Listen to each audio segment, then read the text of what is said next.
আমাদের বিজয় না হওয়া পর্যন্ত শহীদ মিনার থেকেও ওখান থেকেও কেউ আসবে না। প্রয়োজন বোধে ওখানে যদি যেতে হয় আমরাও সকলে চলে যাব। সারা বাংলাদেশে অবগত আছেন যে আমরা হচ্ছে ৮০টি পল্লী বিদ্যুৎ সমিতি থেকে আমরা সকল কর্মরত কর্মচারী শহীদ মিনারে অবস্থান করছেন।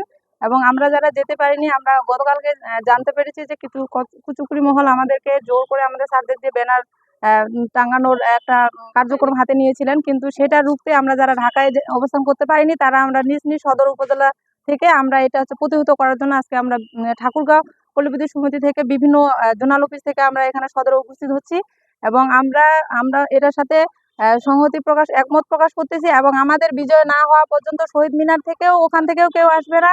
এবং পারলে আমরা যে কয়েকজন আমরা নিরবিচ্ছিন্ন বিদ্যুৎ সেবা দেওয়ার জন্য আমরা বর্তমানে কর্মরত আছি, প্রয়োজন বোধে ওখানে যদি যেতে হয় আমরাও সকলে চলে যাব।